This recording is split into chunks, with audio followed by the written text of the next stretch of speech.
cybernetic enhancements, neon lights, drones, smart homes, and self-driving cars that crash into other cars on the highway. The future is surprisingly believable in this revenge-fueled story about a man who is left paralyzed after gunmen have killed his wife. So, does Upgrade deliver on all of the action promised in the trailers? Or should we shut this film down and wait for a reboot?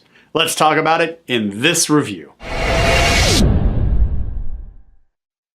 The movie delivered on all the action I was hoping for, and it actually looked pretty good too, considering the smaller budget that this film had. I won't say that the action is the best part of this film, but it was so good it's certainly worth noting.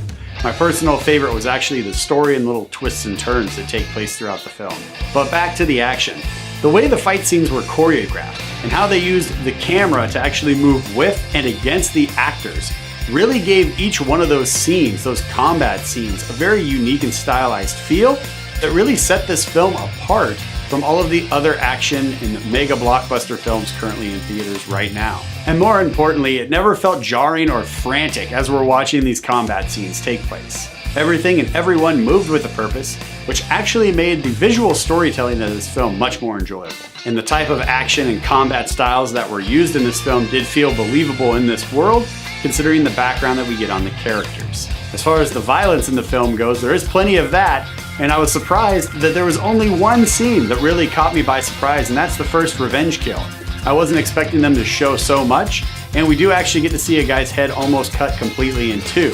But with this film and that level of graphic violence, it did work really well for this story. Another thing that worked really well again for this particular film was the balance that they used with practical effects versus CGI. Considering the story takes place in a futuristic setting where technology is used to help police the citizens with drones, etc., it still felt grounded and believable because, again, of the balance that they struck between practical sets and CGI.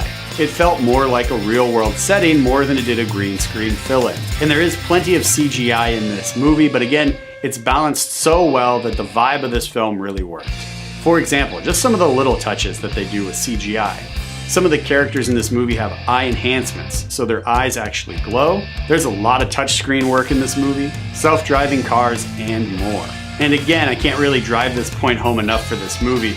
Because of the practical sets and how it feels like this movie is taking place in real locations, all of these little touches really worked for this film. There was a pleasant balance and blending of CGI meets practical effects. Again, just job well done.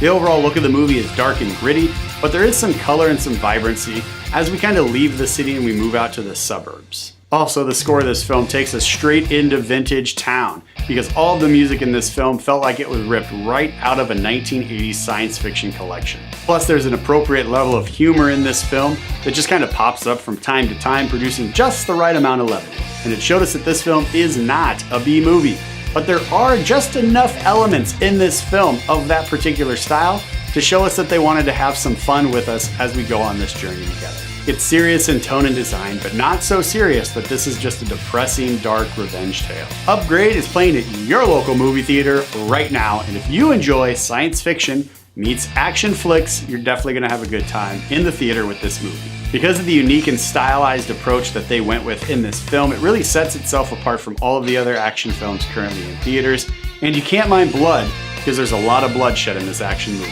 I wasn't really sure what to expect from this movie when I walked into the theater, but when I walked out of the theater, I was really happy that I made the decision to spend some time in this brand new world. The story is entertaining and it's written with some nice twists and turns to really showcase the world building that they did for this particular story, which I very much appreciated. The action sequences looked good, the car chase looked good, the back and forth dialogue between STEM, which is the AI, and Gray, played by Logan Marshall Green, felt fresh, believable, and realistic. My only real criticism of the film is that some scenes just kind of linger for a little bit too long, which kind of slowed down the pacing for some moments, while the rest of the movie is just constantly moving at a pretty quick pace. And this was a style choice by director Leigh Whannell, and that didn't derail my enjoyment of this film. Plus, the creative freedom that he was given to bring this world to life really worked for me overall. And because of that, Upgrade is getting both high fives from this guy. Upgrade is playing at your local movie theater right now. Check it out.